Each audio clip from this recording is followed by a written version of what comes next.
Друзі, привіт! А у цьому відео я хочу вам розповісти про усі помилки, котрі не слід допускати, якщо ви хочете зберегти свій сад здоровим, а також щоб дерева давали великий врожай. І перше, на чому хочу зупинитися, це на інструменті. Інструмент повинен бути увесь обов'язково заточений, гострий, щоб зрізи були рівні, тоді вони дуже швидко заростають. Докладне відео, як загострювати інструмент, залишу у правому верхньому куточку. Саме головне, що нам буде потрібно, це сікатори. Є сікатори для правши, є для шульги. Чим вони відрізняються? Для правши, подивіться, лезо, котре ріже, воно знаходиться праворуч. Це для правши, тому що коли ви підходите до дерева, краще, щоб дерево від вашої руки розташовувалося праворуч. Тоді вам буде легко зрізати на кільце. А для шульги лезо розташоване зліва, тому і обрізати дерева легше, щоб дерево розташовувалося з лівої сторони. Далі вам розповім, у чому різниця. Це, як ви бачите, звичайні секатори. Є ще секатор з храповим механізмом. Таким секатором зрізати дерева і товсті гілки набагато легше, але довше. Тому що таким секатором, щоб відрізати гілку, потрібно зробити декілька натискань, на відміну від звичайного секатора. Тепер, що стосується обрізки. Як я і казав, у мене для правши з правої сторони леза, тому дерево потрібно обрізати, підходячи з правої сторони. І ось таким чином ставимо лезо, дивимося на зріз. Він дуже добрий, оці частини можна буде доробити ножем і все буде у вас добре. Але коли ми беремо і зрізаємо тим же секатором, але тепер в нас з правої сторони не леза, а ось ця частина, ми не можемо дуже близько підійти до краю гілки. І також, як ви можете бачити, йде зажимання деревини знизу. Ось тут кора відійде і тут буде погано загоюватися. На малих зрізах це не так критично, але на великих зрізах тут буде все набагато гірше. Тепер наступна помилка. Невірна обрізка самих гілок. Краще за все, коли ви видаляєте гілку, не залишати пеньків і обрізати гілку на кільце. Ось як ви бачите, йдуть кільцеподібні утворення, і якраз перед ними потрібно зробити зріз. І відрізаємо. Ця рана дуже швидко загоїться, не буде ніяких проблем. А помилка робиться наступна. Більша частина людей обрізають ось так.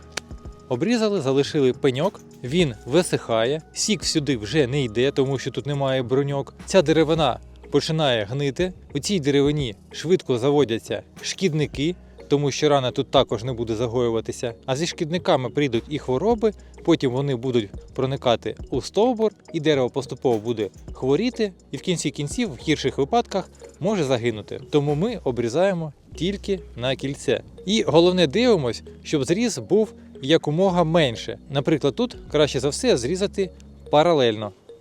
Але ще невірно обрізати на кільце, коли ви думаєте, що чим ближче я зріжу, тим краще. І ви зрізаєте і пошкоджуєте сам стовбур. Такі рани також дуже погано загоюються, тому краще за все обрізайте перед кільцями, а не ось так. Це також невірний зріз. Наступна помилка, котру частіше за все допускають садоводи-початківці, це після зрізання гілки, коли ви зрізали її на кільце, не замазуються рани садовою замазкою. Коли зріз ось такий маленький, до 1 см в діаметрі, його не замазують. Ця рана дуже швидко загоїться, тому що вона була зрізана на кільце, вона швидко затягнеться. Ось тут є тканина під назвою камбій, котра відповідає за нарощування кори, і проблем не буде. Але коли ви зрізаєте ось такі товсті гілки, більше 1 см, навіть якщо ви робите зріз на кільце, то все одно, якщо ви не замажете таку рану садовою замазкою, вона повністю не заросте і по центру деревина почне гнити. І все те ж саме буде. Може загинути в кінці кінців дерево. Садовий вар не використовую, тому що садовий вар, він утворює плівку, під котрою скоплюється конденсат, і рана ще швидше починає гнити. Краще за все використовувати саморобну замазку, котру я готую із негашеного вапна, мідного купоросу та фасадної фарби. Як приготувати, посилання залишаю в правому верхньому куточку. Дуже дієвий засіб, швидко загоює рани, а також дезінфікує їх. Наступна помилка, котру дуже часто допускають, це невірна обрізка молодих гілок при формуванні дерев. Більша частина садівників-початківців роблять зріз, між двох бруньок беруть і просто зрізають, залишаючи ось такий пеньок. Ця брунька прокинеться, почне рости вгору, а ось цей пеньок так і залишиться, буде гнити і утворить рану, котра буде дуже погано заростати. Вірний зріз буде наступний. Коли ми беремо секатор, ставимо під кутом 45 градусів і відрізаємо. задня частина у нас вийшла вище бруньки, і над брунькою залишилося десь приблизно 2 мм. Ось ця брунька, коли випустить пагін, він буде рости і затягне ось цей зріз. Його і не буде. І це буде виглядати приблизно ось так. Брунька прокинулась, почала рости і затягнула повністю увесь зріз. Також і тут. Стара гілка росла, був зріз і вирос новий пагін. Але майте на увазі, якщо ось ця частина зріза буде нижча, ніж брунька, то ця брунька ніколи не прокинеться, а засохне. А прокинеться вже нижня брунька. І також у вас залишиться пеньок. Наступна помилка – це коли люди підходять до дерева, не знаючи, що обрізати, і обрізають все навмання. А якщо ви так і не розібралися, що вам потрібно обрізати, то головне – потрібно проріджувати крону. А саме вирізати ті гілки, котрі ростуть всередину крони, а також ті, котрі йдуть на перехрест з іншими гілками. Такі гілки ми вирізаємо повністю на кільце. Але якщо ви хочете дізнатися, як обрізати яблуні, груші, персики, сливи, вишні та інші плодово-ягідні культури, обов'язково підписуйтесь на мій канал. У цьому році все буде. Буде обрізка як молодих, так і старих дерев, тому що я вирощую практично всі види плодово-ягідних і покажу, як вірно їх обрізати, а також чим обробляти і по сезону чим підживлювати. Не пропускайте вихід нових відео і обов'язково підписуйтесь. Тепер наступна помилка, коли на дереві залишають більше одного лідера. Він повинен бути один. Ось він де по центру, він трошечки вище, і вірно зробити наступним чином. Лідер завжди повинен бути вище верхівки ярусних гілок на 30 см. 30 см – це приблизно 1,5 секатора. У мене він невеличкий, це 2 секатори. Ми беремо 1, 2 і робимо його нижче. Але в моєму випадку краще за все зробити так. Потрібно буде прирізати верхівки для яруса. Ось це я сформував вже ярус, і в мене піде розгалуження гілки по бокам. А вже від цього тепер я відкидаю 50 см. 30, 45 і 50. Ось десь тут в мене почнеться якраз інший ярус.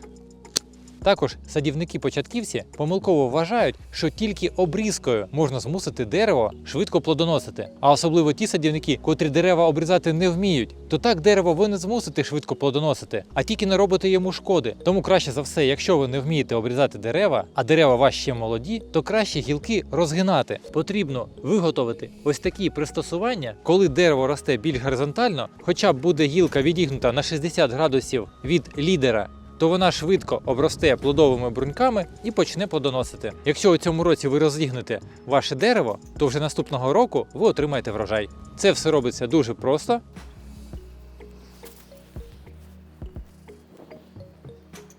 Ось таким чином дерева розгинаються і залишаються на весь сезон. Можна тільки буде по сезону їх здвигати вверх або вниз, щоб не вростали ці пристосування. І ось, як ви бачите, дерево стало більш розгалужене, і тепер тут з цих бруньок будуть прокидатися плодові бруньки. Але все ж таки по краях краще обрізати, щоб швидше спрямувати сік до цих бруньок. Також великою помилкою є те, що більшість садівників не знають, які бруньки плодові, а які ростові. Тому обрізають всі підряд, а це не дуже вірно. Ростова брунька виглядає у нас наступним чином. Вона більш притиснута до стовбура і така більш гладенька. Якщо над нею зрізати, то з неї виросте пагін, а не плод. А ось таких бруньок в нас виростуть плоди. Так що, якщо будете формувати свої дерева, враховуйте цей фактор, щоб після обрізки бути з врожаєм, а не зрізати усі ось такі плодові бруньки і залишитися без врожаю. Так виглядають плодові бруньки на персику, а на яблуні вони виглядають ось таким чином. Є плодові кільчатка, є плодові сумки і плодовий прутик. Те ж саме і на грушах. А на абрикосах та черешнях у нас плодовий спис. Наступна помилка, котру допускають більша частина садівників, це після обрізання своїх дерев ніхто їх не оприскує і не оброблює від шкідників та хвороб.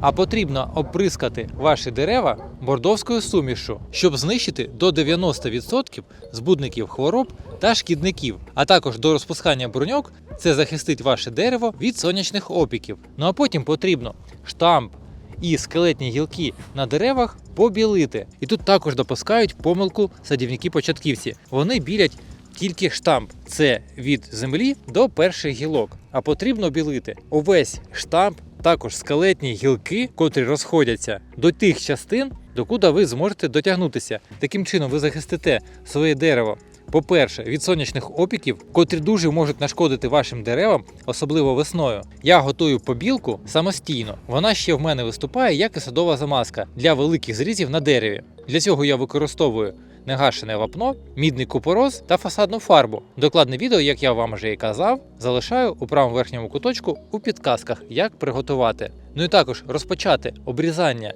дерев у правильний час – це також дуже важливо. Потрібно починати обрізку дерев, щоб їм не нашкодити, як тільки прийде тепло вдень і вночі вже не буде морозів. А таким чином обрізати дерева можна починати з початку березня і до кінця березня, до початку сокоруху. А як зрозуміти, що починається сокорух? Ось ці лусочки на бруньках, вони будуть відкриватися, і ми побачимо зелений конус. Це вже означає, що дерево повністю прокинулось, вже розмерзлася земля на глибину кореневої системи, і почався сокорух. Потім краще дерева вже не обрізати, тому що рани після зрізів будуть довго загоюватися. Тому запам'ятайте, обрізавши дерева з початку до кінця березня, ви деревам не нашкодите і рани швидко загоються. Дерева будуть рости здоровими і радувати вас великим врожаєм. А кому відео сподобалось, обов'язково поставте лайк, щоб його не загубити і завжди можна було переглянути перед обрізанням дерев. Я вам бажаю гарного дня і зустрінемось у наступних відео.